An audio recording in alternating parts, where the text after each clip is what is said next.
Okay, hello ladies and gentlemen, Force over here. Welcome back to another reading live stream.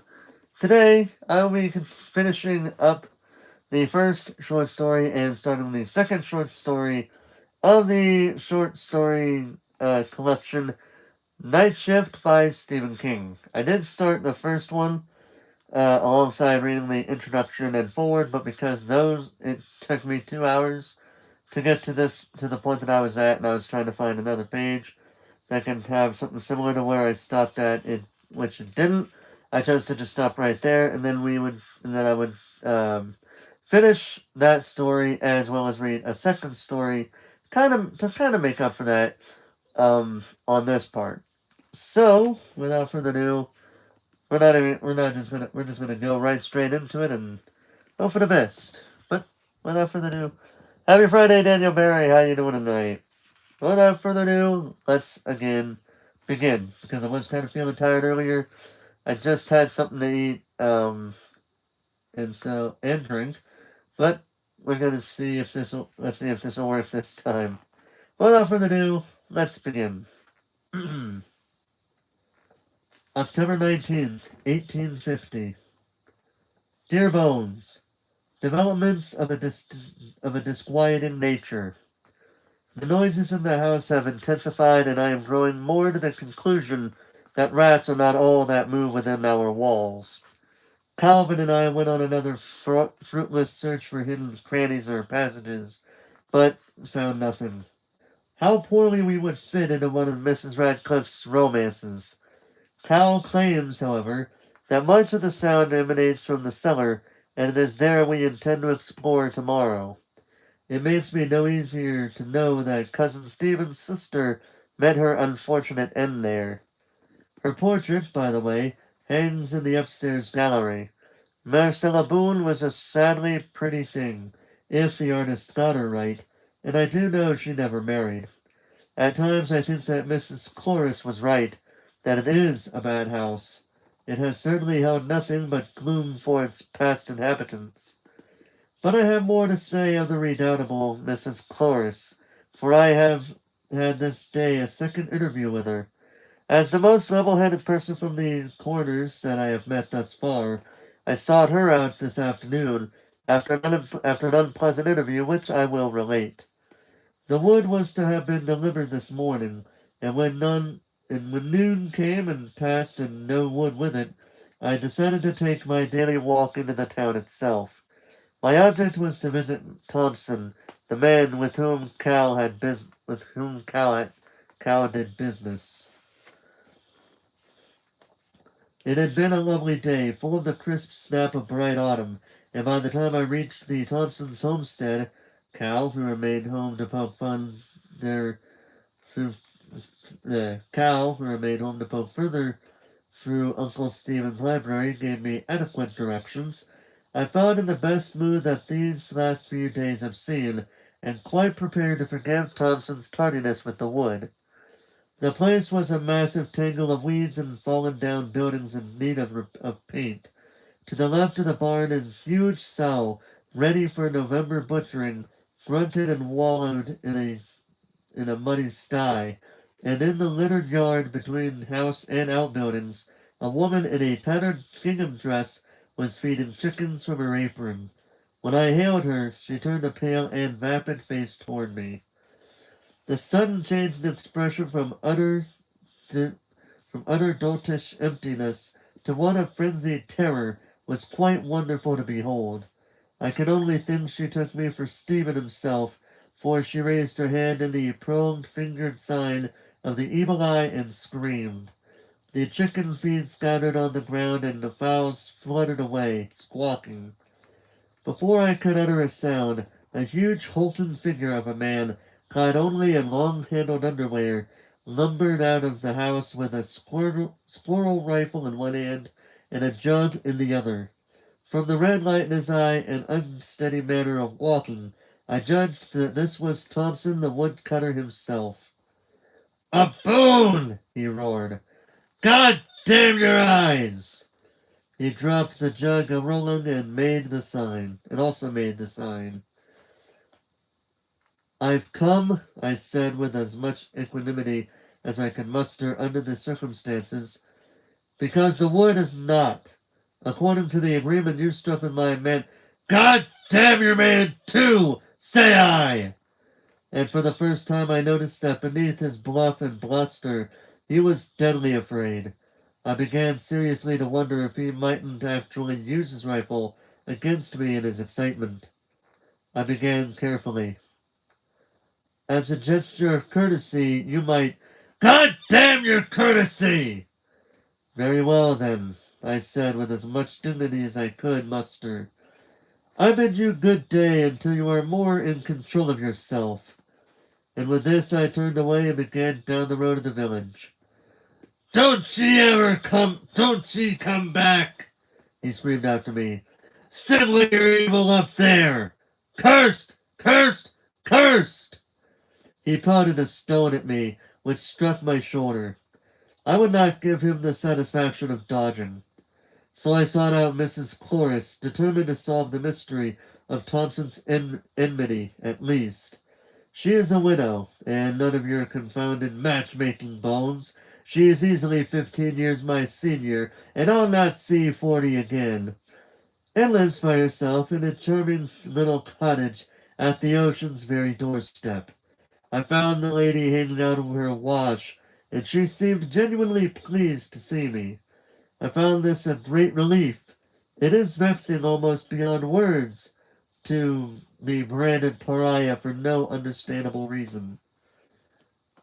Mr. Boone, she said, offering a half curtsy. If you've come about washing, I've taken none in past September. My rheumatis pains me so that it's trouble enough to do my own. I wish laundry was the subject of my visit. I've come for help, Mrs. Cloris. I must know all you can tell me about Chapelwaite and Jerusalem's Lot, and why the townfolk regard me with such fear and suspicion. Jerusalem's Lot? You know about that, then? Yes, I replied, and visited it with my companion a week ago. God! She went pale as milk and tottered. I put out a hand to steady her. Her eyes rolled horribly, and for a moment I was sure she would swoon. Mrs. Cloris, I am sorry if I have said anything to... Come inside, she said. You must know. Sweet Jesu, the evil days have come again. She would not speak more until she had brewed enough strong tea in her sunshiny kitchen. When it was before us, she looked pensively out at the ocean for a time. Inevitably, her eyes and mind were drawn to the jutting brow of Chapelwaite Head, where the house was over the water. The large bay window glittered in, as rays of the westering sun, like a diamond. The view was beautiful, but strangely disturbing. She suddenly turned to me and declared vehemently, Mr. Boone, you must leave Chapelwaite immediately. I was flabbergasted. There has been an evil breath in the air since you took up residence. In the last week, since you set foot in this accursed place, there have been omens and portents, a cowl over the face of the moon, flocks of whippoorwills which roost in the cemeteries, an unnatural birth. You must leave. When I found my tongue, I spoke as gently as I could. Mrs. Cloris, these things are dreams. You must know that. Is it a dream that Barbara Brown gave birth to a child with no eyes? Or that Clifton Brockett found a pressed trail 5 feet wide in the woods beyond Chapelwaite, where all had withered and gone white? And can you, who have visited Jerusalem's Lot, say with truth that nothing still lives there? I could not answer. The scene in that hideous church of spirit sprang before my eyes. She clamped her gnarled hands together in an effort to calm herself. I know these things only from my mother and her mother before. Do you know the history of your family as it applies to Chapelwaite? Vaguely, I said. The house has been the home of Philip Boone's line since the 1780s. His brother Robert, my grandfather, located in Massachusetts after an argument over stolen papers. Of Philip's side I know little, except that an unhappy shadow fell over it, extending from father to son to grandchild. Marcella died in a tragic accident, and Stephen fell to his death. It was his wish that Chepelwaite become the home of me and mine, and that the family rift thus be mended. Never to be mended, she whispered. You know nothing of the original quarrel? Robert Boone was discovered rifling his brother's desk. Philip Boone was mad, she said. A man who trafficked with the unholy. The thing which Robert Boone attempted to remove was a profane Bible written in the old tongues, Latin, Druidic, others, a hell book. De vermid mysteries. She recoiled as if struck. You know of it? I have seen it, touched it. It seemed again she might swoon. A hand went to her mouth as if to stifle an outcry. Yes, in Jerusalem's lot, on the pulpit of a corrupt and desecrated church. Still there, then. She rocked in her chair. I had hoped God in his wisdom had cast it into the pit of hell. What relation had Philip Boone to Jerusalem's lot? Blood relation, she said darkly. The mark of the beast was on him, although he walked in the clothes of the Lamb.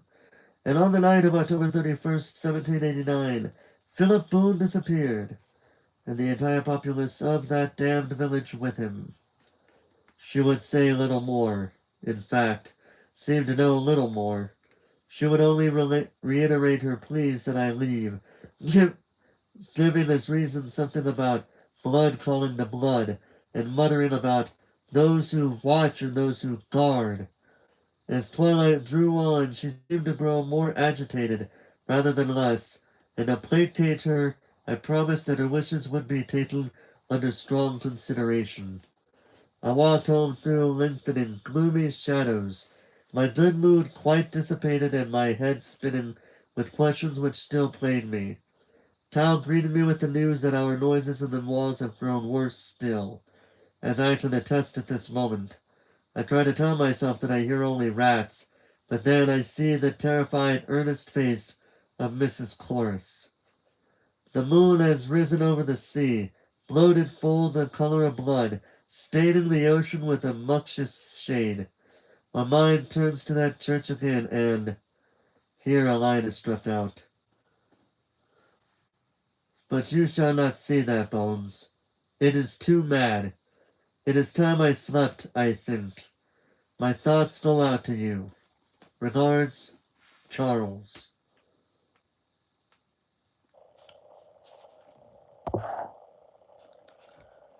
The following is from the Pocket Journal of Calvin McCann. October 20th, 1950. 18. Forrest, get your years right, man. Come on. 1850. Took the liberty this morning of forcing the lock which binds the book closed. Did it before Mr. Boone arose. I hope it is all in cipher. A simple one, I believe. Perhaps I may break it as easily as the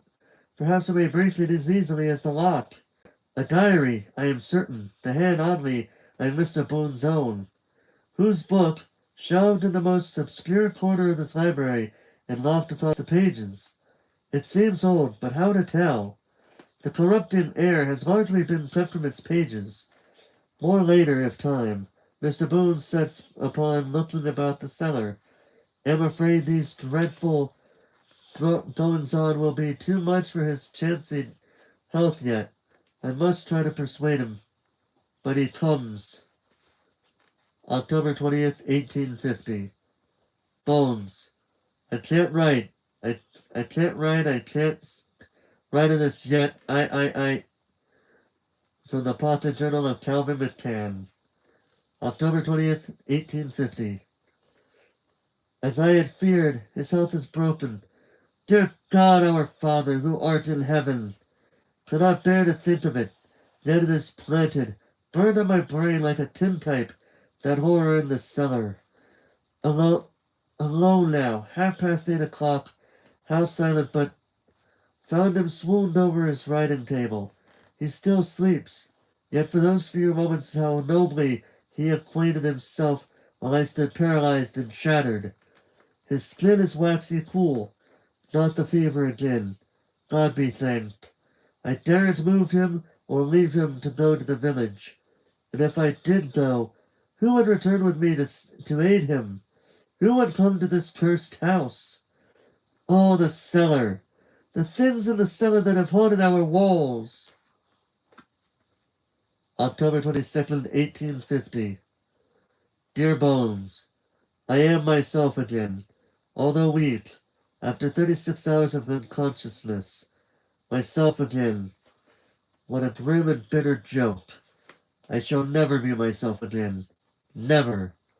I have come face to face with an insanity and a horror beyond the limits of human expression, and the end is not yet. If it were not for Cal, I believe I should end my life this minute. He is one island of sanity in all of this madness. You shall know it all.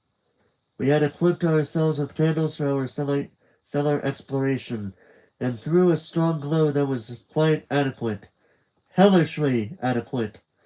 Calvin tried to dissuade me, citing my recent illness, saying that the most we should probably find would be some healthy rats to mark for poisoning. I remained determined, however. Calvin fetched a sigh and answered, "Have it as you must, then, Mr. Boone. The entrance to the cellar is by means of a trap in the kitchen floor, which Cal assures me he has since stoutly boarded over, and we raised it only with a great deal of straining and lifting. A foetid, an overpowering smell came up out of the darkness, not unlike that which pervaded the deserted town across the Royal River. The candlelight how it shed its glow on a steeply sliding flight of stairs leading down into the darkness. They were in a terrible state of repair. In one place an entire riser missing, leaving only a black hole, and it was easy enough to see how the unfortunate Marcella might have become to her end there. "Be careful, Mr. Boone," Cal said. I told him I had no intention of being anything but, and we made the descent. The floor was earthen, the walls of stout graphite, and hardly wet. The place did not look like a rat haven at all, for there were none of the things rats like to make their nests in, such as old boxes, discarded furniture, piles of paper, and the like. We lifted our candles, stayed in a small circle of light, but still able to see little. The floor had a gradual slope, which seemed to run beneath the main living room and the dining room, i.e., to the west. It was in this direction we walked. All was in utter silence. The stench in the air grew steadily stronger, and the dark about us seemed to press like wool, as if jealous of the light which had temporarily deposed it after so many years of disputed dominion. At the far end, the granite walls gave way to a polished wood which seemed totally blackened without reflective properties. Here the cellar ended, leaving what seemed to be an alcove off the main chamber. It was positioned at an angle, which made inspection impossible without stepping around the corner. Calvin and I did so. It was as if a rotten spectre of this dwelling's sinister past had risen before us. A single chair stood in this alcove, and above it, fastened from a hook in one of the stout overhead beams, was a decayed noose of hemp. Then it was here that he hung himself. Then it was here he hung himself, Cal muttered. God! Yes, with the corpse of his daughter lying at the foot of the stairs behind him. Cal began to speak, then I saw eyes jerked to a spot behind me. Then his words became a scream. How, Bones, can I describe the sight which fell upon our eyes? How can I tell you of the hideous tenants within our walls? The far wall swung back, and from that darkness a face leered. A face with eyes as ebon as the Styx itself. Its mouth yawned in a toothless, agonized grin. One yellow, rotted hand stretched itself out to us. It made a hideous mewling sound and took a shambling step forward. The light from my candle fell upon it, and I saw the livid rope burn about its neck. From beyond it something else moved, something I shall dream of until the day when all dreams cease.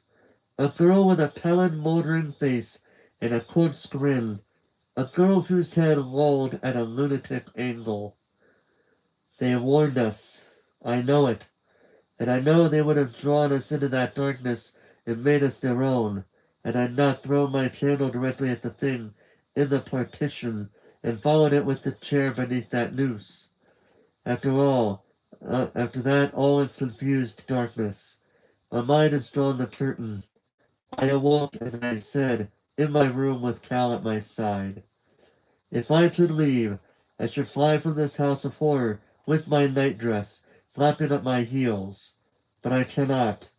I have become a pawn in a deeper, darker drama. Do not ask how I know. I only do. Mrs. Chorus was right when she spoke of blood calling to blood, and how horribly right when she spoke of those who watch and those who guard. I fear that I have wakened a force which has slept in the tenebrous village of Salem's Lot for half a century. A force which has slain my ancestors and taken them in unholy bondage as Nosferatu, the undead. And I have greater fears than these, Bones, but I still said only in part. If I only knew all. Charles. Postscriptum. And of course I write this only for myself. We are isolated from preachers' quarters. I daren't carry my taint there to post this, and Calvin will not leave me. Perhaps, if God is good, this will reach you in some manner. Ooh, yeah, that's a horror trope right there. That's like a jump scare going on right there. If this was a movie, that probably would have been a damn good jump scare, you know. From the Pocket Journal of Calvin McCann, October 23rd, 1850. October 23rd, 50. He is stronger today. He is stronger today. We talked briefly of the apparitions in the cellar, agreed they were neither hallucinations or of an ectoplasmic origin, but real. Does Mr. Boone suspect, as I do, that they have gone? Perhaps. The noises are still, yet all is ominous yet, overcast with a dark pall. It seems we wait in the deceptive eye of the storm.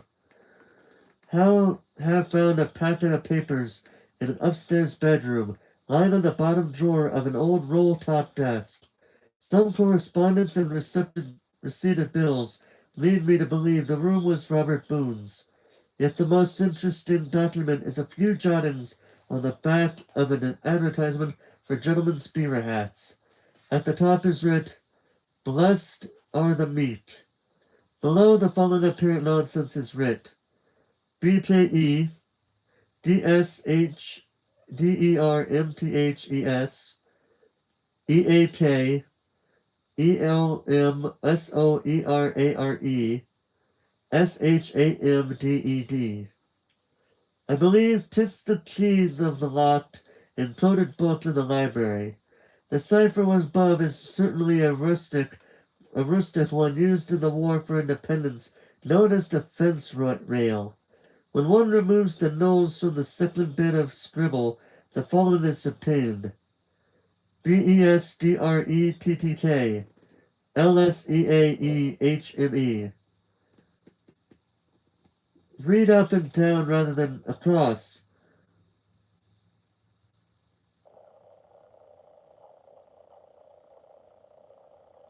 The result is the original quotation from the Beatitudes. Before I dare show this to Mr. Boone, I must be sure the book's contents. Ooh. And you know it's actually true. If you read them up and down, like, it's like you got blessed on the meat right here. But then when you go down here, if you do read it up, down, up, down, up, down, up, down for each letter, it you will see it does say the actual phrase right there.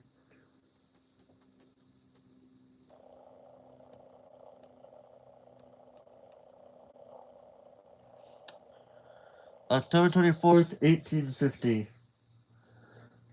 Dear Bones, an amazing occurrence.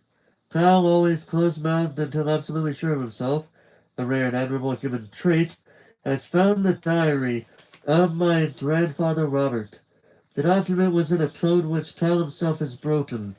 He modestly declares that the discovery was an accident, but I suspect that perseverance and hard work had rather more to do with it. At any rate, what a somber light it sheds on our mysteries here. The first entry is dated June 1st, 1789.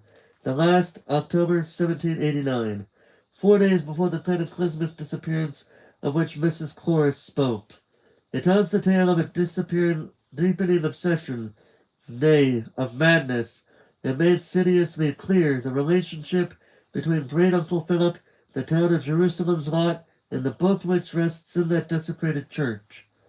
The town itself, according to Robert Boone, predates Chapelwaite, built in 1782, and Preacher's Corners, known in those days as Preacher's Rest, and founded in 1741.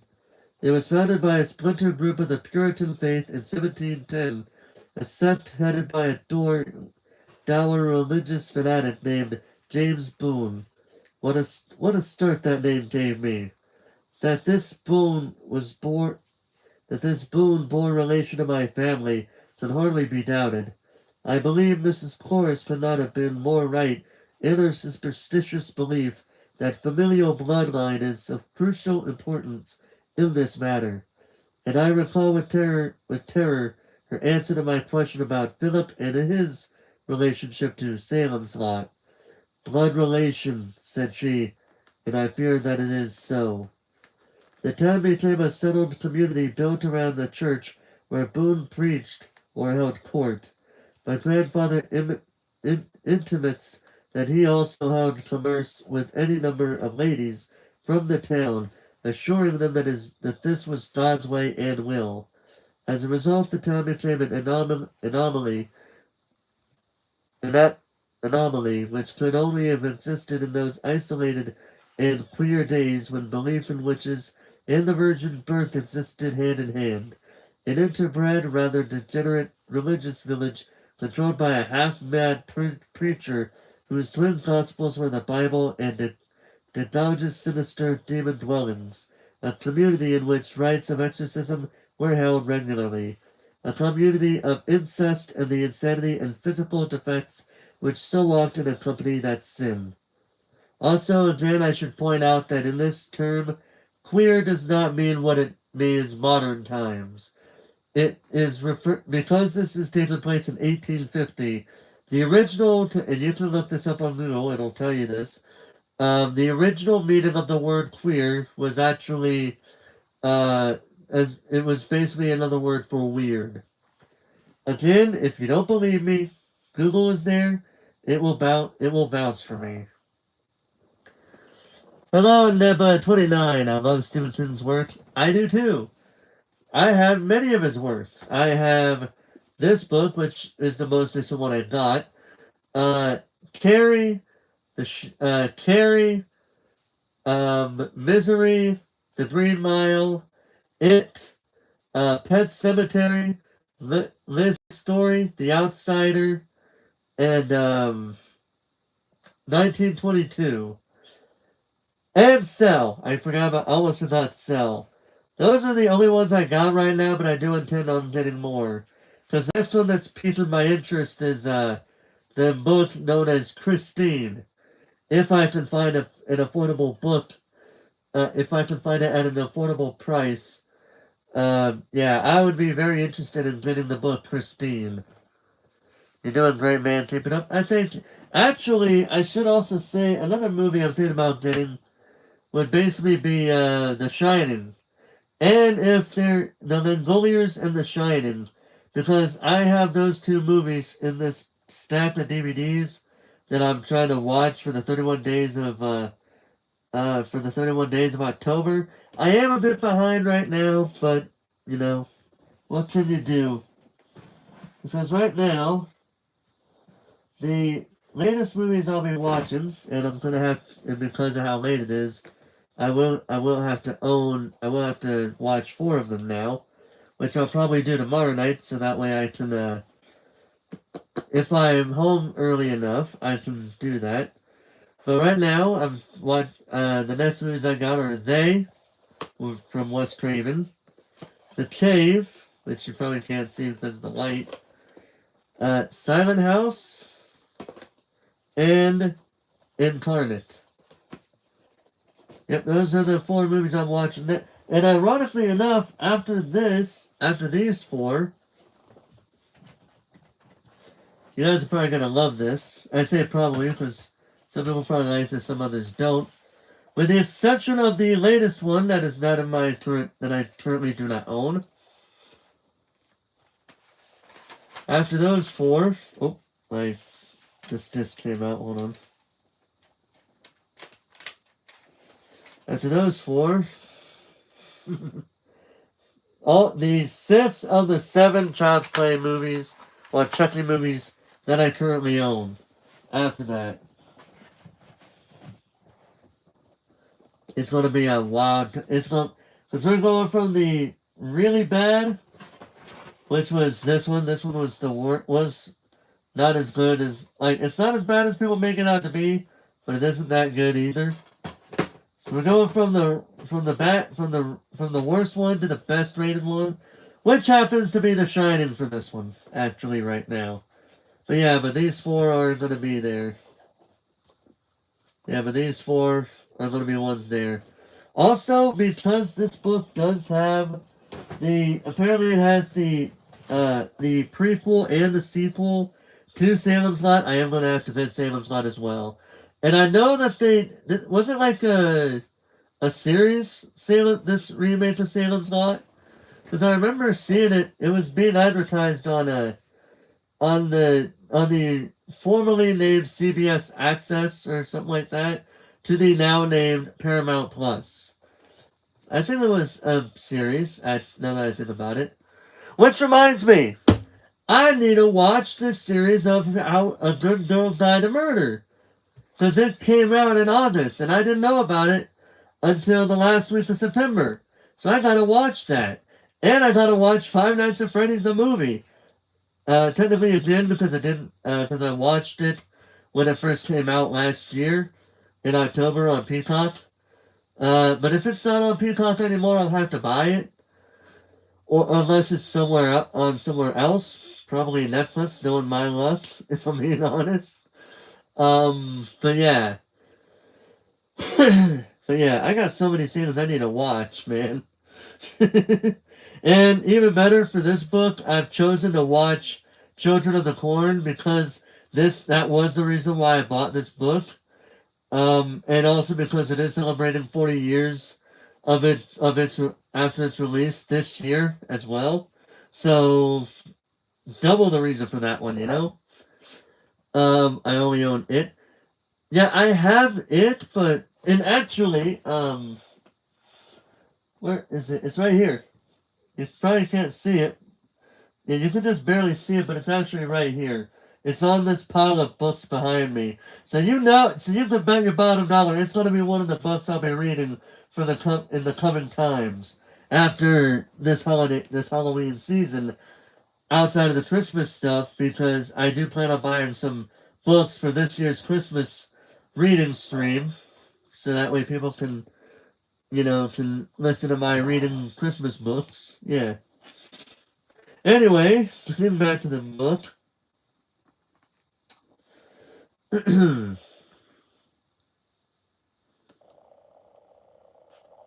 Or is it a movie remake that I did not know about at all? But anyway, getting back to the book. I suspect and believe Robert Boone must have also that one of Boone's bastard offspring must have left or been spirited away from Jerusalem's lot to seek his fortune to the south. You're gonna have to buy October. Gonna have a busy October to watch Horror on the Ring. I know. I know it's gonna be a busy time.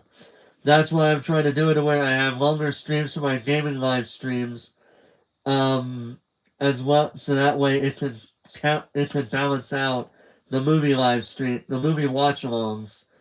Currently, I am dealing with the process of that Hunting the Legend movie I told you about.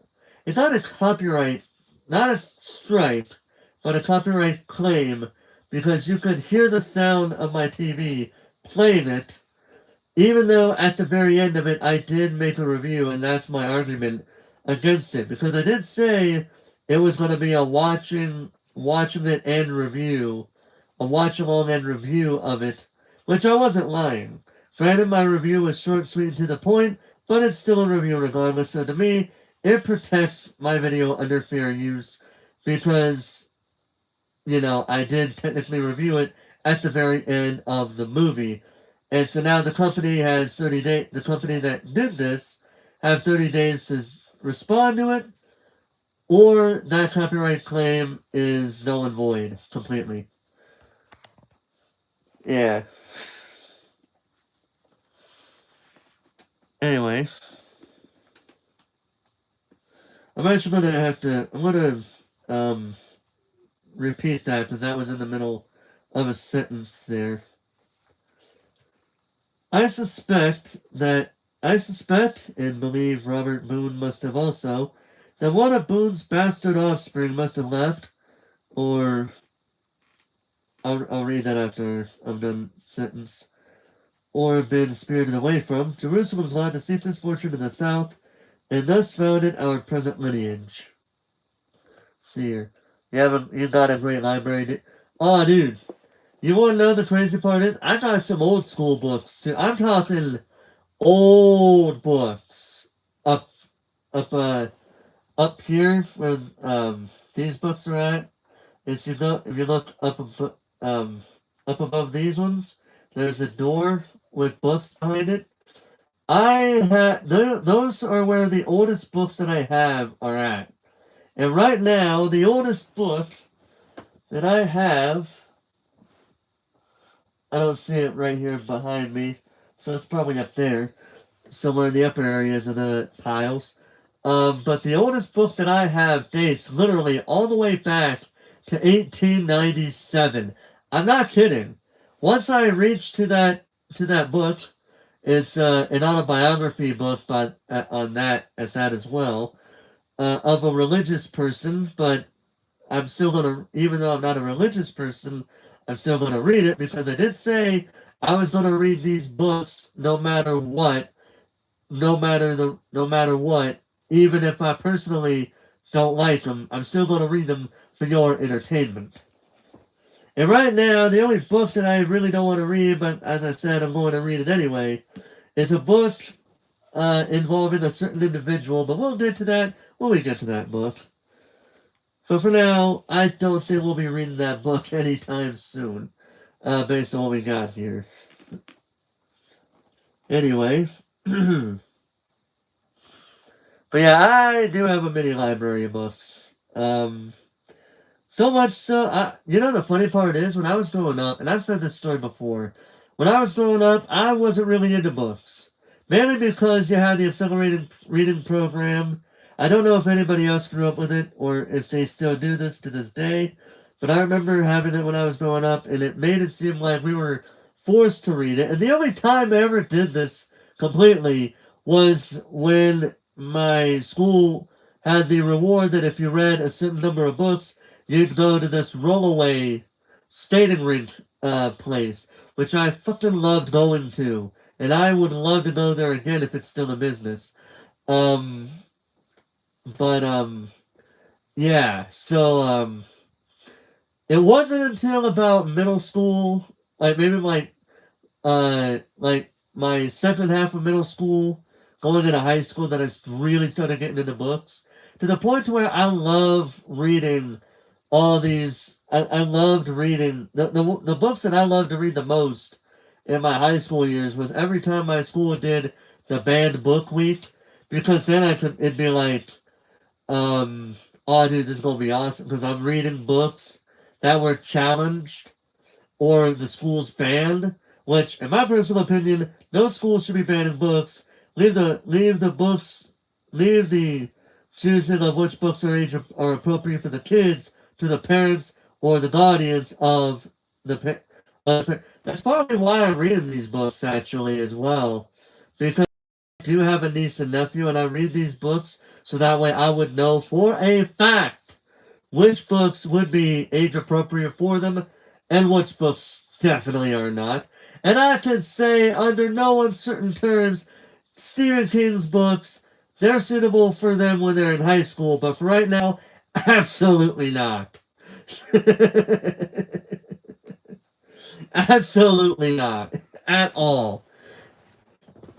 I would say if they want to read Stephen King books, I'll give them a Goosebumps books because they're the closest thing to Stephen King in my personal opinion, and I will die on that hill every time someone says something differently.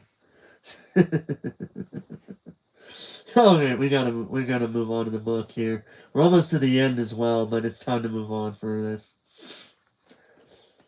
I do know, by my own family reckoning, that our clans supposedly originated in that part of Massachusetts, which has so lately become the sovereign state of Maine. My and that is true, Maine was part of Massachusetts for a time before it became an official state on its own. My great-grandfather, Kenneth Boone, became a rich man as a result of the then flourishing fur trade. It was his money, increased by time and wise investment, which built this ancestral home long after his death in 1763. His sons, Philip and Robert, built Chapelwaite. Blood calls to blood, Mrs. Clovis said. Could it be that... I'll read that here in a moment. Could it be that Kenneth was born of James Boone, fled to the madness of his father and his father's town, only to have his sons, all unknowing, build the Boone home not 2 miles from the Boone beginnings? Let's see. I've been obsessed with books since middle school. I'd always buy books from the Book Corner catalog. You know, the funny thing is, the book that I honestly love, my honest to God truth favorite book that I've read ever at this point what is this book that is part of this stack as well, by the way, titled Tears of a Tiger by Sharon M. Dropper. To put it simply, without spoiling the ending, the book is basically about a high schooler who is involved in a car accident that kills a friend of his. They had a basketball game. Can't remember if they probably won it, but I can't remember if they did or not. But they go to a basketball game, and after a basketball game, they celebrate, and then they drive on the road. But then a car accident happens, and one of the kids in that car dies in that car. It even says in the back of the book. I'm not spoiling this because it even says so on the back of the book of that happening, because that's the main focal point of the story. And throughout the whole time of the story, the main character, whose name is Andy, is constantly thinking about this moment the whole time. I have no idea what the hell that just... Oh, just a few movies dropped, whatever. Anyway, yeah, he spends the whole book. The whole book is basically him going through depression throughout the whole book, and it keeps getting worse and worse up until the end. Like I said, I'm not going to spoil the ending for you, so I'm not going to say whether or not he lives or dies or anything. No, I'm not going to do that. If you want to know for yourself, I highly recommend getting the book. and I love the book because of its sheer realism. Because I always like watching or reading realistic things to a certain extent. There's a book here that I will say it is very realistic, but I don't like it because god damn the shit that happens to the person that wrote the book because it is a nonfiction book. Um, but when it comes to fiction, the realism, I always love the realistic books because it could be so relatable to so many people. And that's why I love it so much. And that book is going to hold personal significance with me because that is one of, I believe, two books where I got the author's autograph. And the crazy part, Sharon M. Dropper, I don't know if she still does now, but at that point when she visited my school, she lived in the state of Ohio.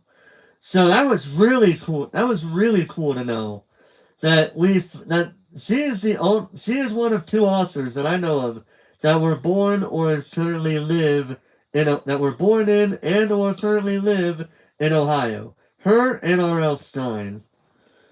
Yes. All right. But yeah. Also, book fairs were nice. I did. I There was one book that I remember buying at a book fair, but I never really read, and that was Cryptid Hunters.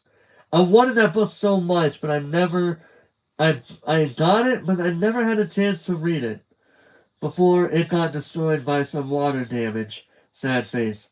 If they did like a re-release of it or something, I would like to read it. I really would. Anyway,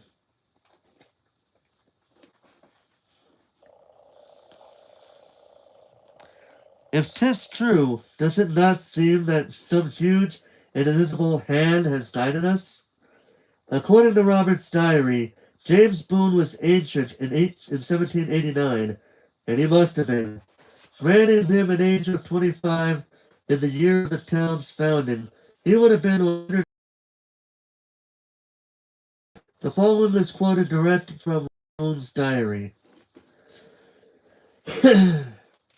August 4th, 1789. I gotta do a different voice because this is technically a different character. Today, for the first time, I met this man with whom my brother has been so healthily taken. I must admit this Boone controls a strange magnetism which upset me greatly. He is a veritable ancient, white-bearded, and dresses in a black cassock, which struck me as somehow obscene.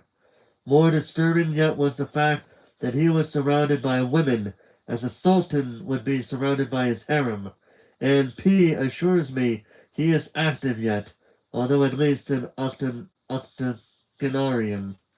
The village itself I had visited only once before, and will not visit again. Its streets are silent and filled with the fear the old man inspires from his pulpit. I fear also that like has mated with like, as so many of the faces are similar. It seemed that each way I turned, I beheld the old man's visage. All are so wan. They seem lackluster, as if sucked dry of all vitality. I beheld eyeless and noseless children, women who wept and gibbered and pointed at the sky for no reason, and garbled talk from the scriptures with talk of demons. He wished me to stay for services, but the thought of that sinister ancient in the pulpit before an audience of this town's interbred populace repulsed me, and I made an excuse.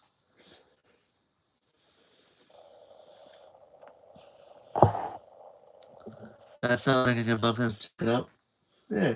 If you do like that book, it is one of a trilogy of books that I will get after I read that book on stream.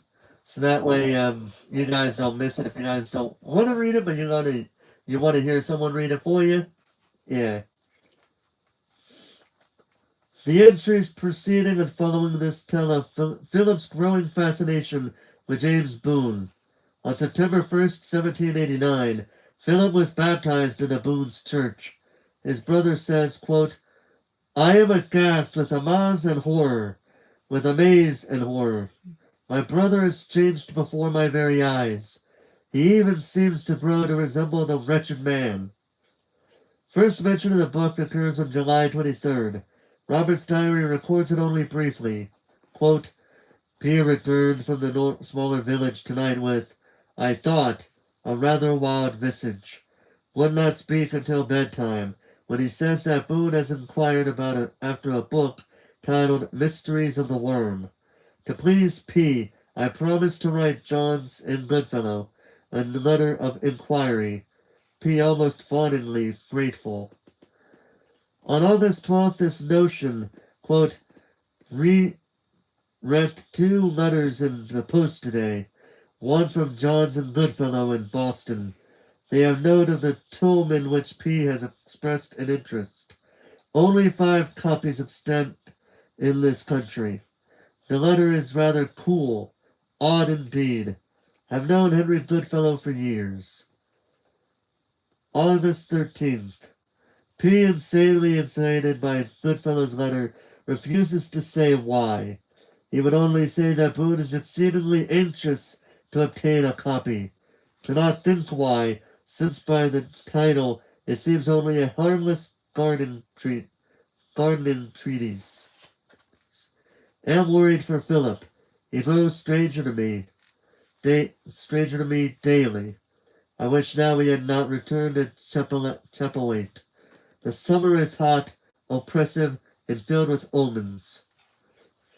There are only 2 further mentions of the infamous book in Robert's diary. He seems not to have realized the true importance of it, even at the end. From the entry of September 4th. I have petitioned Goodfellow to act as P's agent in the matter of the purchase, although my better judgment cries against it. What use to demur? Has he not his own money, should I refuse? And in return I have extracted a promise from Philip to recant this noisome baptism. Yet he is so hectic, nearly feverish. I do not trust him. I am hopelessly at sea in this matter. Finally, September 16th. The book arrived today, with a note from Goodfellow saying he wishes no more of my trade. P was excited to an unnatural degree, all but snatched the book from my hands. It is writ in bastard Latin, and a runic script of which I can read nothing.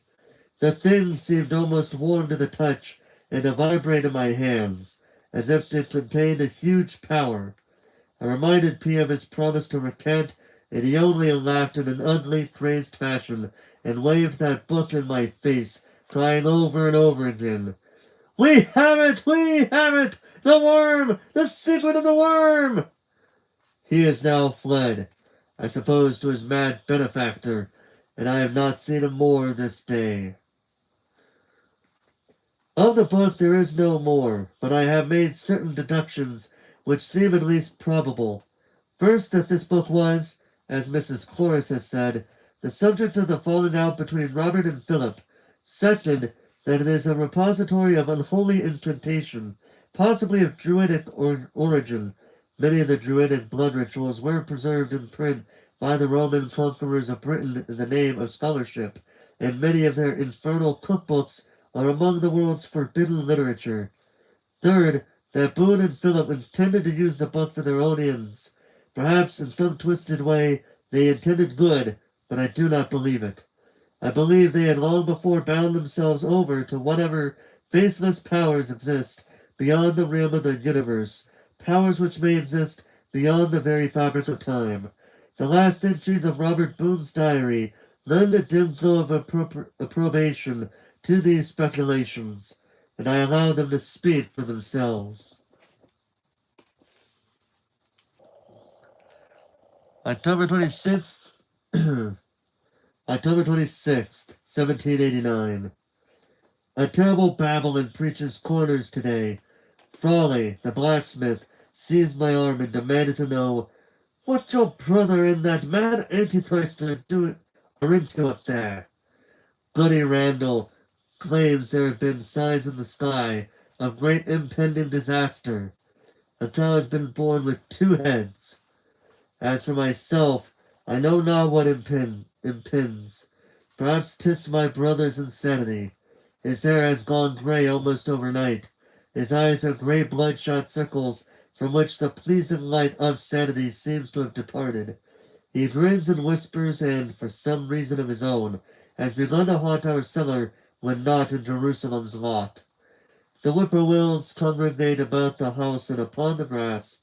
Their combined calling from the mist blends with the sea into an unearthly shriek that precludes all thought of sleep.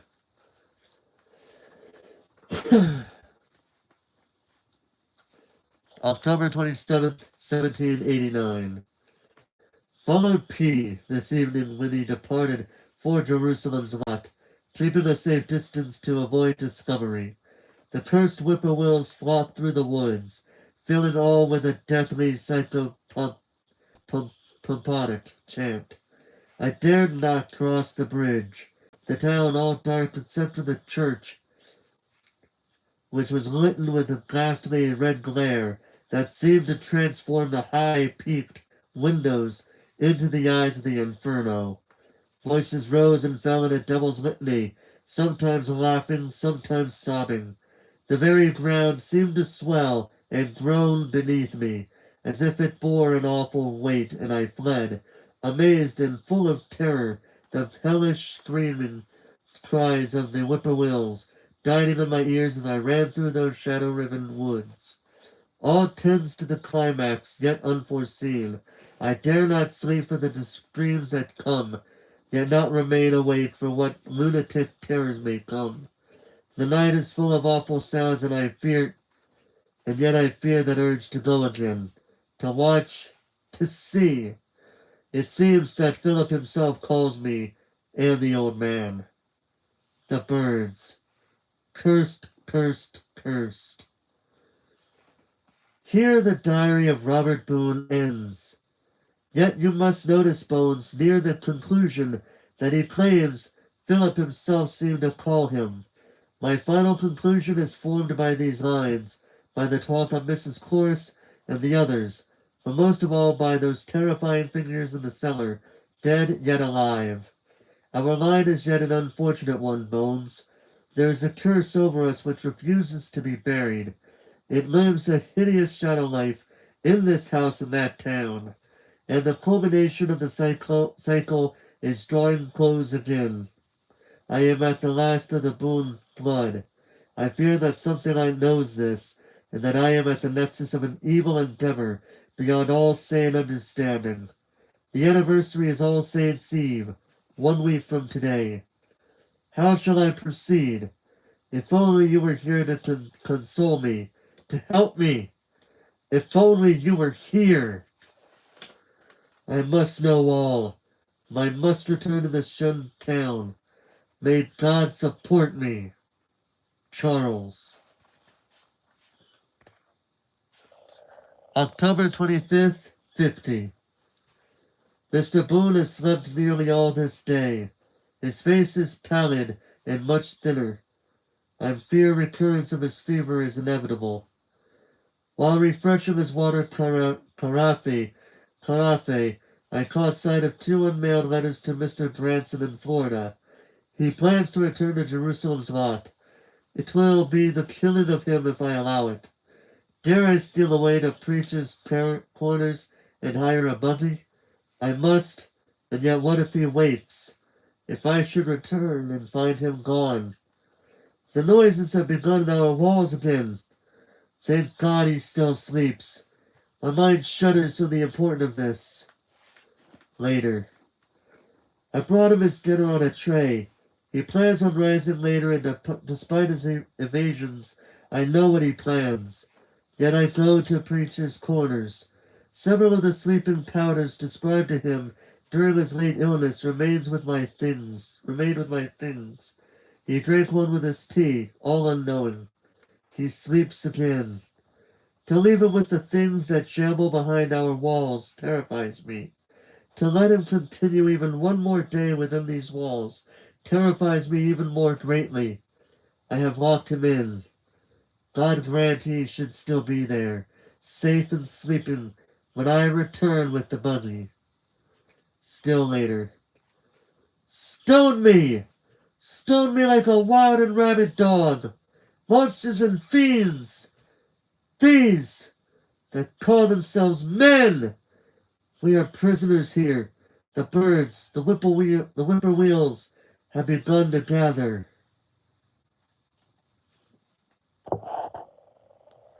October 26th, 1850. Dear Bones, it is nearly dusk, and I've just awakened, having slept nearly the last 24 hours away. Although Cal has said nothing, I suspect he put a sleeping powder in my tea, having gleaned my intentions. He is a good and faithful friend, intending only the best, and I shall say nothing. Yet my mind is set.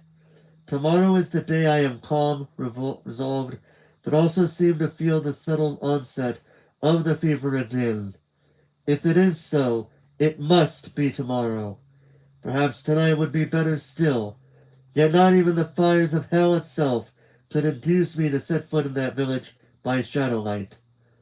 Should I write no more, may God bless and keep you, Bones. Charles. Postscriptum. The birds have set up their cry, and the horrible shuffling sounds have begun again. Cal does not think I hear, but I do.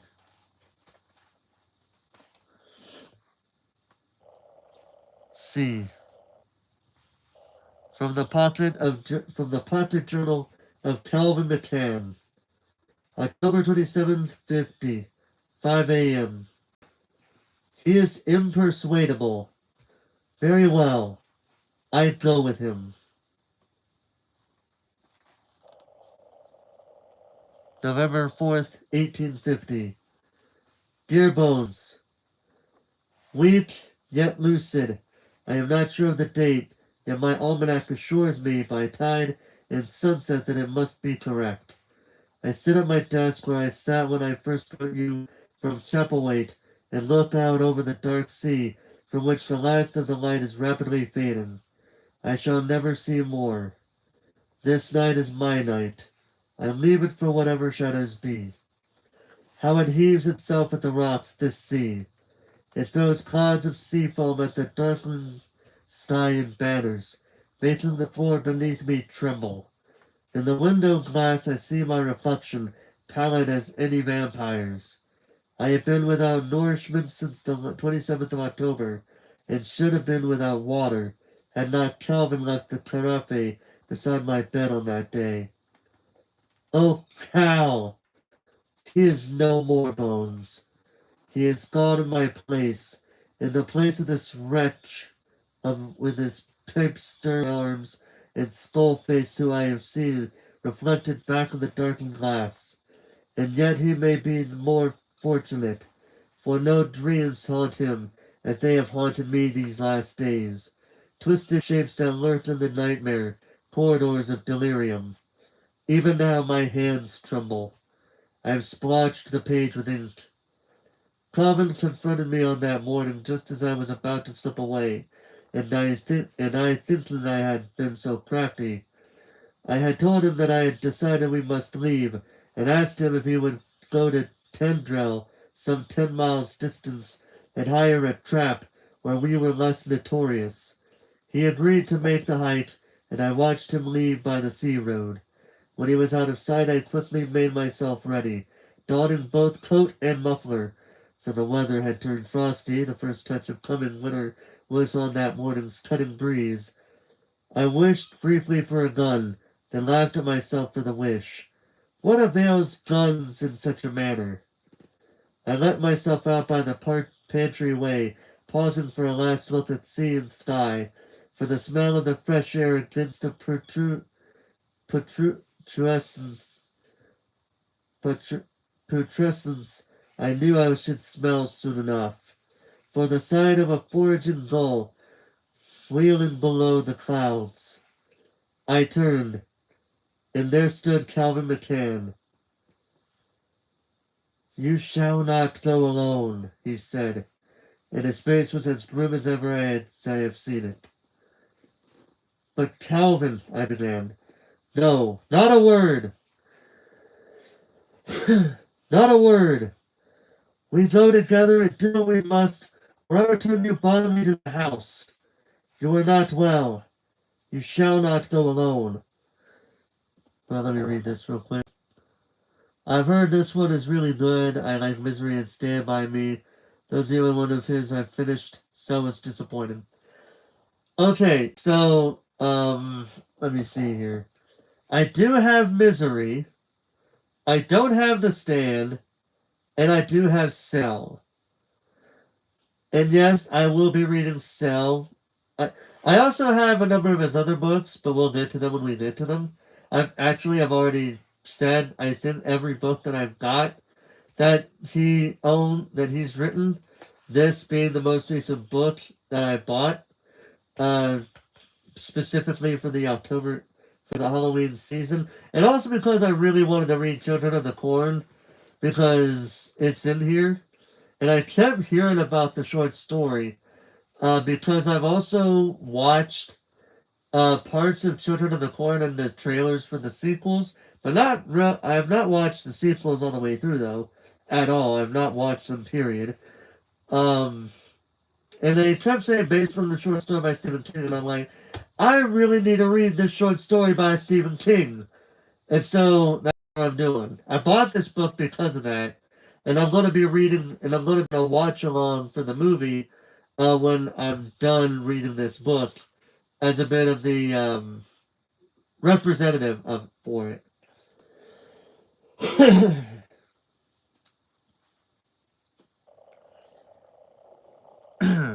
It is impossible to describe the conflicting emotions that swept over me. Confusion, pique, gratefulness. Yet the greatest of them was love. We made our way silently past the summer house and the sundial. Oh my man, it's the body not stand by me. It's what that movie adaptation is with all the. To be fair, it is also involving kids as well. But I know it. But I see where you're getting at. We made our way silently past the summer house and the sundial, down the weed-covered verge and into the woods. All was dead still. Not a bird sang, nor a wood cricket chirruped. This world seemed clumped in a silent pall. There was only the ever-present smell of salt, and from far away the faint tang of wood smoke. The woods were a blazoned riot of color, but, to my eye, scarlet seemed to predominate all. Soon the scent of salt passed, and another more sinister odor took its place. That rottenness which I have mentioned. When we came to the leaning bridge which spawned the Royal, I expected Cal to ask me again to defer, but he did not. He paused, looked at that grim spire which seemed to mock the blue sky above it, and then looked at me. We went on. We proceeded with quick yet dread footsteps to James Boone's church. The door still hung ajar from our ladder exit, and the darkness within seemed to leer at us. As we mounted the steps, brass seemed to fill my heart. My hand trembled as it touched the door handle and pulled it. The smell within was greater, more noxious than ever. We stepped into the shadowy anterooms and with no pause into the main chamber. It was in shambles. Something vast had been at work in there, and a mighty destruction had taken place. Pews were overturned and heaped like jackstraws. The wicket cross lay against the east wall, and a jagged hole in the plaster above it testified to the force with which it had been hurled.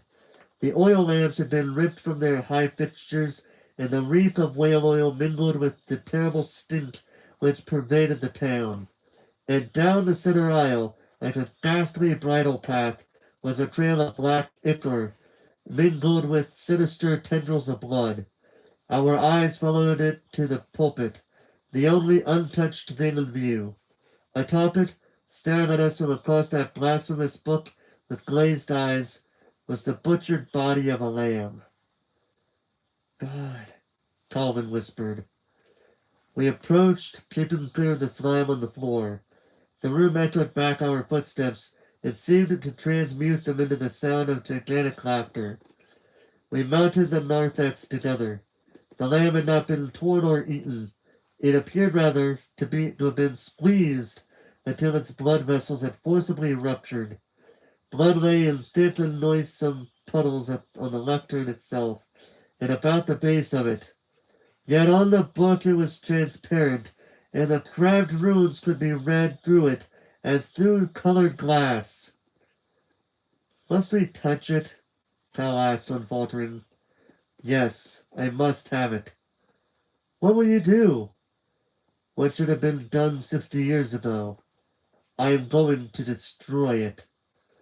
We rolled the lamb's corpse away from the book. It struck the floor with a hideous lolling thud. The blood-stained pages now seemed alive, with a scarlet glow of their own. My ears began to ring and hum. A low chant seemed to emanate from the walls themselves. From the twisted look on Cal's face, I knew he heard the same. The floor beneath us trembled, as if the familiar which haunted this church came now unto us, to protect its own. The fabric of sane space and time seemed to twist and crack. The church seemed filled with specters and litten with the hell glow of eternal cold fire. It seemed that I saw James Boone, hideous and misshapen, cavorting around the supine body of a woman, and my grand uncle Philip behind him, an acolyte in a black hooded cassock, who held a knife in a bowl. I am going to absolutely suck at this language, but I'm going to have to say it anyway. Deum vobiscum magna vermi. The words shuddered and writhed on the page before me, soaked in the blood of sacrifice, prize of a creature that troubles beyond the stars. A blind, interbred congregation swayed in mindless, demonic praise. Deformed faces filled with hungering, nameless anticipation. And the Latin was replaced by an older tongue, ancient when Egypt was young and the pyramids unbuilt, ancient when this earth still hung in an unformed, boiling firmament of empty gas. Gayadel Vador Yogsobath, Vermini, Gayadel. The pulpit began to rend and split, pushing upward. Calvin screamed and lifted an arm to shield his face. The narthex trembled with a huge tenebrew motion, like a ship racked in a gale. I snatched up the book and held it away from me. It seemed filled with the heat of the sun, and I felt that I should be cindered, blinded. Run! Calvin screamed. Run! But I stood frozen, and the alien presence filled me like an ancient vessel that had waited for years, for generations. Gayadan Vadar! I screamed. Servant of Yog-Sothoth, the Nameless One, the worm from beyond space, Star Eater, blinder of time, Verminis. Now comes the hour of filling, the time of rending. Verminis, Anya, Gliadin. Calvin pushed me and I tottered. The church whirled in before me and fell to the floor. My head crashed against the edge of an upturned pew, and red fire filled my head, yet seemed to clear it. I groped for the sulfur matches I had brought. Subterranean thunder filled the place. Plaster fell. The rusted bell in the steeple pealed a choked devil's carillon in sympathetic vibration. My match flared. I touched it to the book just as the pulpit exploded upward in a rending explosion of wood. A huge black maw was discovered beneath. Cal tottered on the edge of his hands held out, his face distended in a wordless scream that I shall hear forever. And then there was a huge surge of gray, vibrating flesh. The smell became a nightmare tide. It was a huge outpouring of a viscid, pustulent jelly, a huge and awful form that seemed to skyrocket from the very bowels of the ground. And yet, with a sudden horrible comprehension there was which no man could have known, I perceived that it was but one ring, one segment of a monster worm that had existed eyeless for years in the chambered darkness beneath that abominated church. Of course the worm is eyeless. It doesn't have any eyes, man. Sorry, had to say something. It subsided. The thing subsided, leaving only a huge and shattered hole surrounded with black slime and a great screaming, mewling sound that seemed to fade through colossal distances and was gone. I looked down. The book was ashes. I began to laugh, then to howl like a struck beast.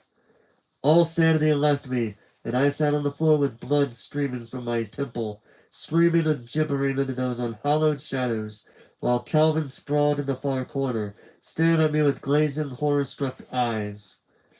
I have no idea how long I existed in that state. It is beyond all telling. But when I came again to my faculties, shadows had drawn long paths around me, and I sat in twilight. Movement had caught my eye, movement from the shattered hole in this narthex floor.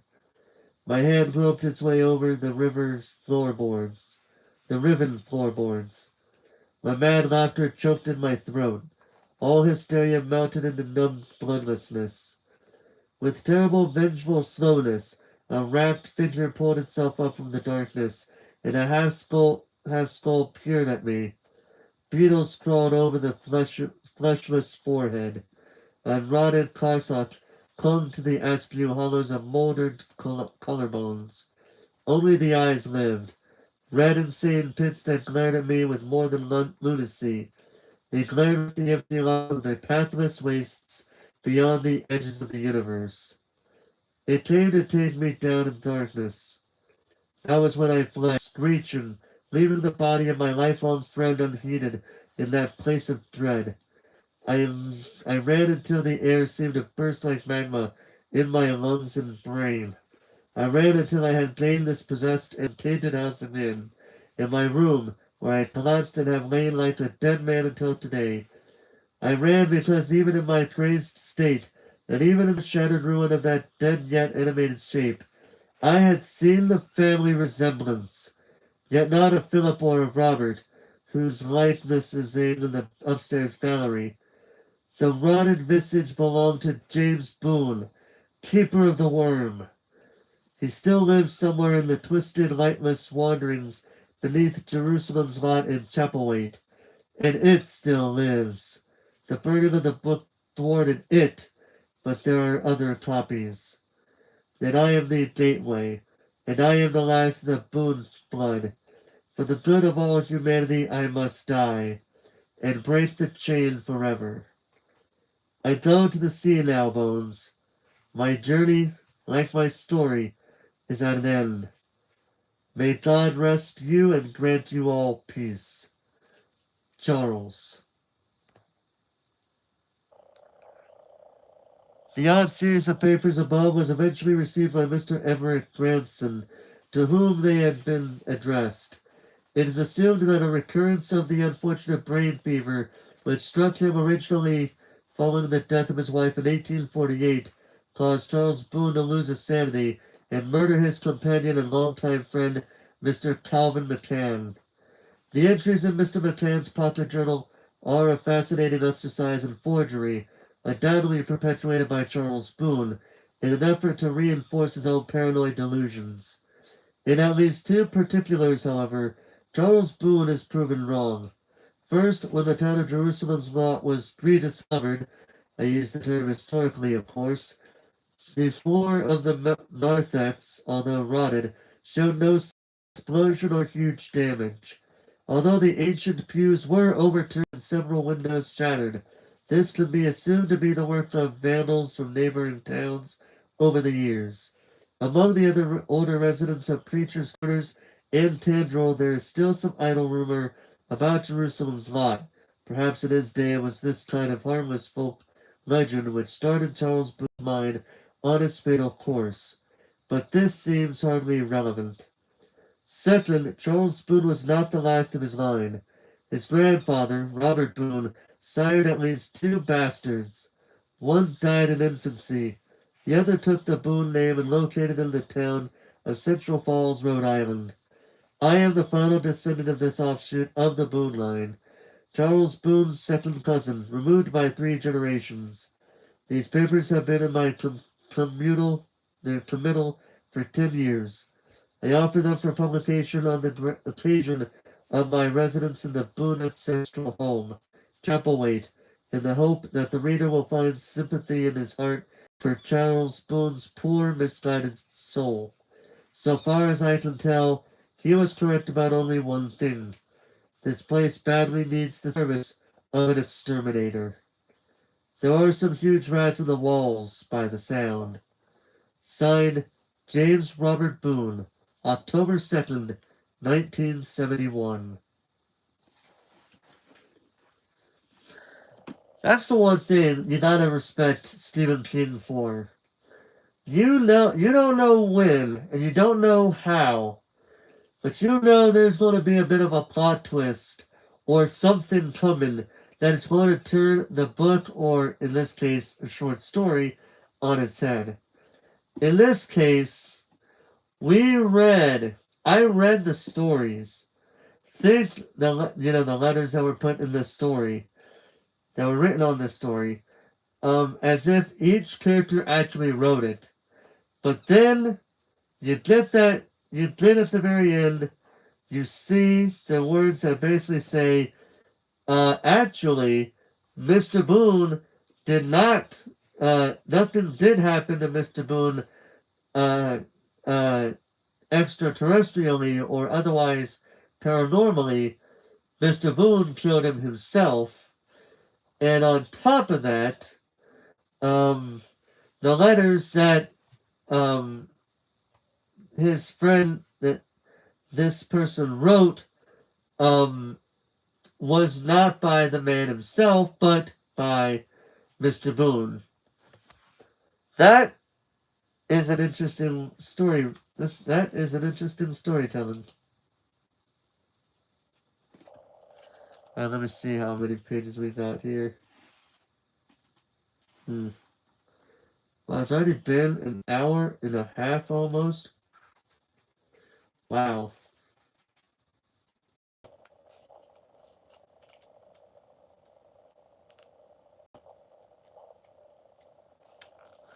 Well, I did say I was going to read the second story, so I'm going to read it.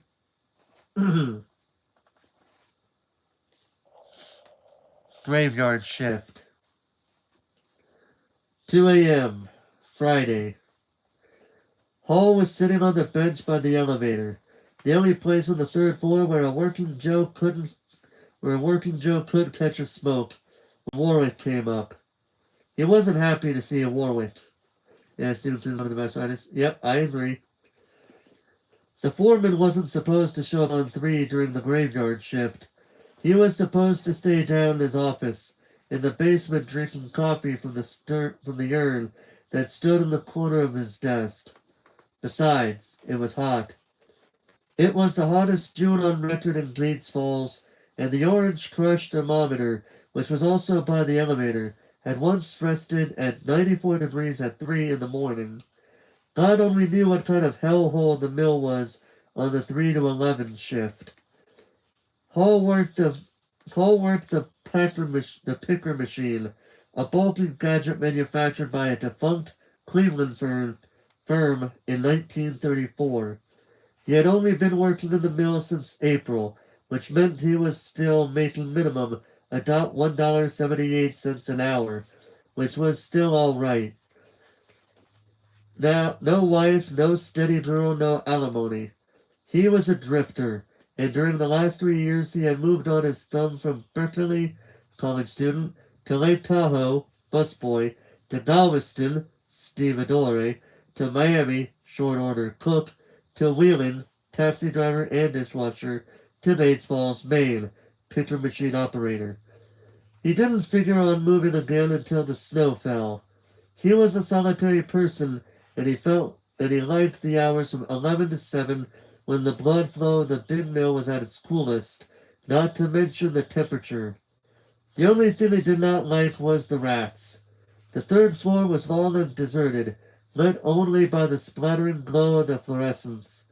Unlike the other levels of the mill, it was relatively silent and occupied, at least by the humans. The rats were another matter. The only machine on 3 was the picker.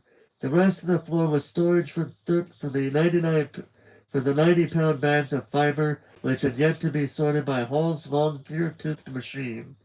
They were stacked like lean sausages in long rows, some of them, especially the discontinued mountains and irregular slipes for which there were no orders, years old and dirty gray with industrial wastes.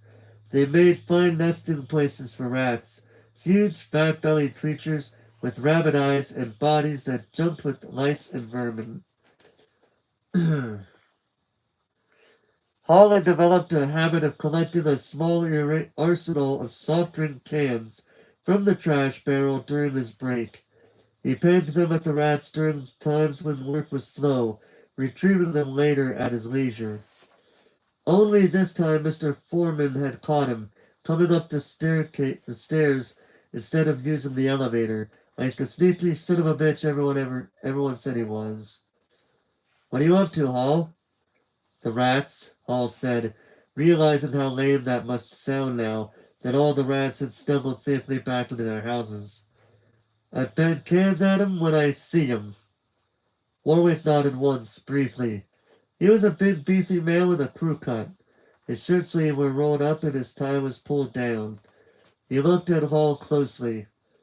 We don't pay you to chuck cans at rats, mister. Not even if you pick them up again.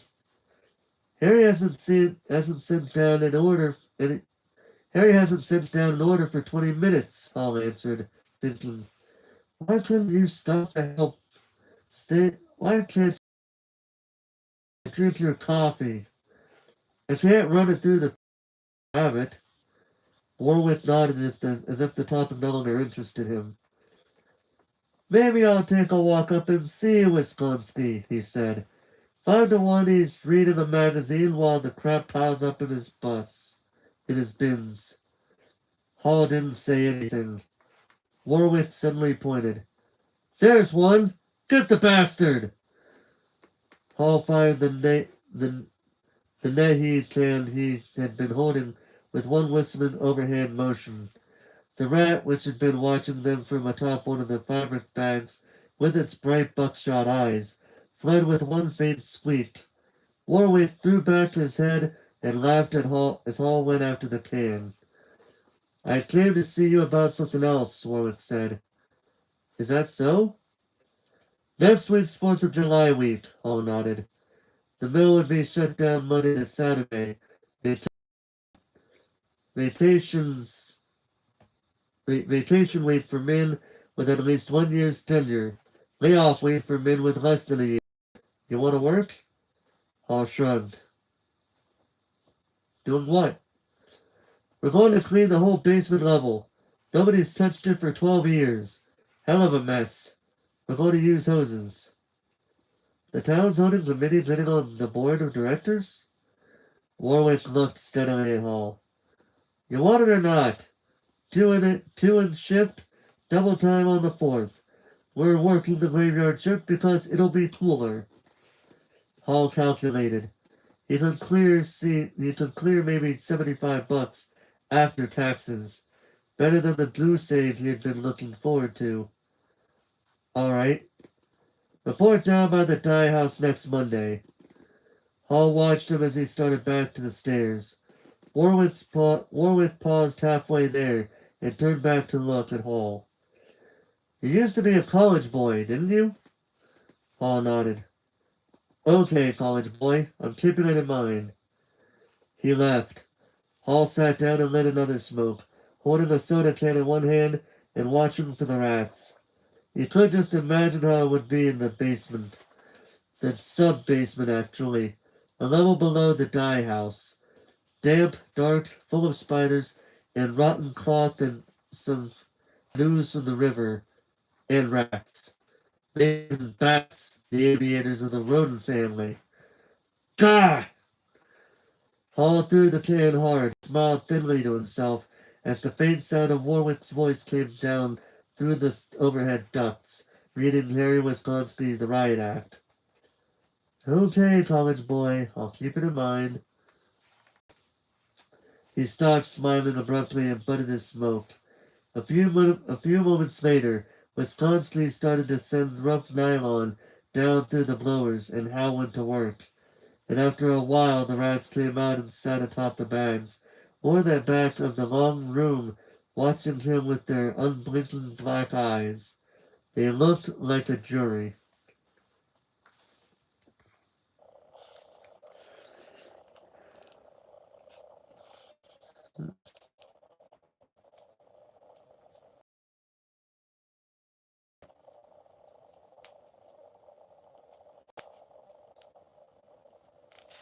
Hmm. 11 p.m. Monday.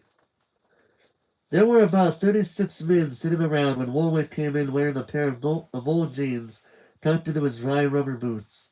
Hall had been listening to Harry Wisconski, who was enormously fat, enormously lazy, and enormously gloomy.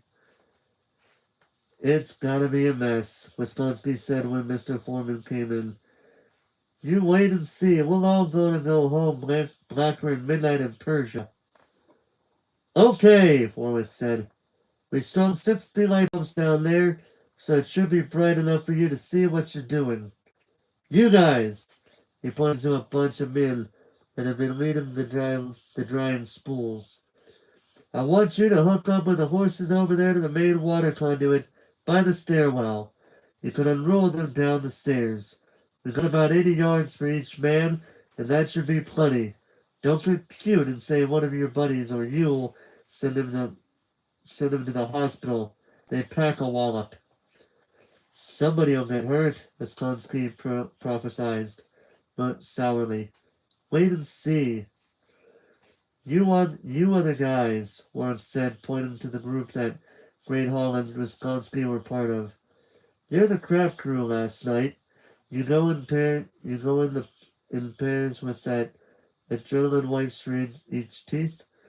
There's old office furniture, bags of cloth, hunks of busted machinery, you name it. We're gonna pilot by the airship airship at the west end. Anyone who doesn't know how to run a wagon, anyone who doesn't know how to run a wagon, no one raised a hand. The electric wagons were battery-driven contraptions like miniature damp trucks. They delivered a nauseating stink after a continual use that reminded me all of hurricane. That reminded Hall of burning power lines. Okay, Warwick. Come on, Forrest, quit saying all this random stuff, my boy. Okay, Warwick said. We got the basement divided up into sections. We will be done by Thursday, Friday. With Jane boost the crap out. Questions? There were none. Hall studied the foreman's face closely, and he had a sudden premonition of a strange thing coming. The idea pleased me. He did not like Warwick very much. Fine, Warwick said. Let's get to it. Hmm.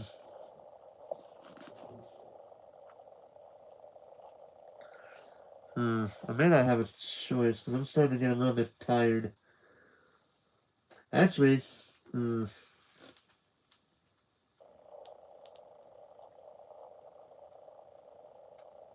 Hmm.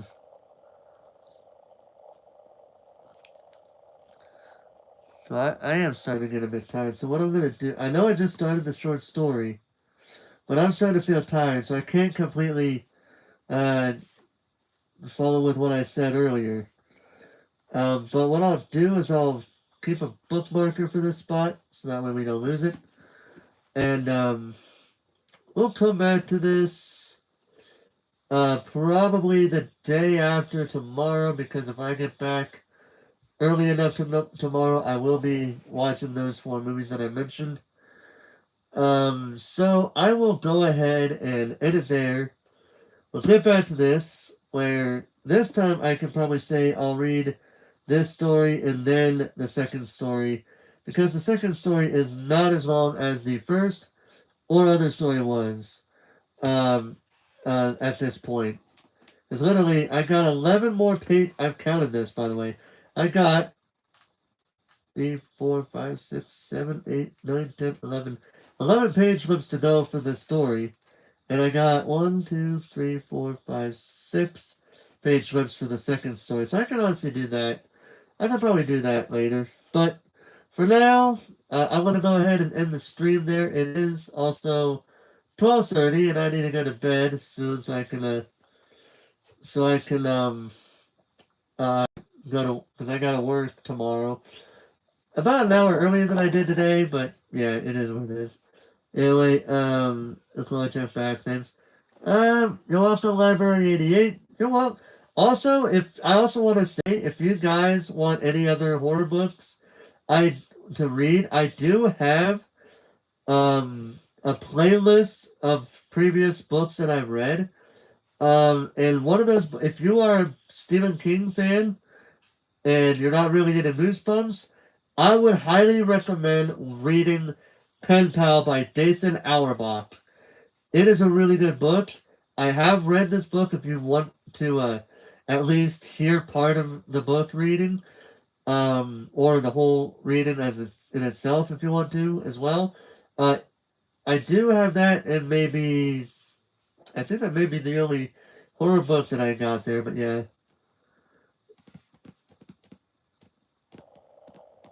But yeah, I will also say that, and that's to anybody that's a fan of Stephen King's work. I highly recommend that book for you. But in any case, thank you guys so much for watching, and thank you all for stopping by. Even the lurkers, I appreciate you guys for stopping by. Hope you guys have a good rest of your night and a good tomorrow. But until next time, ladies and gentlemen, this is Forrest Walpole signing off.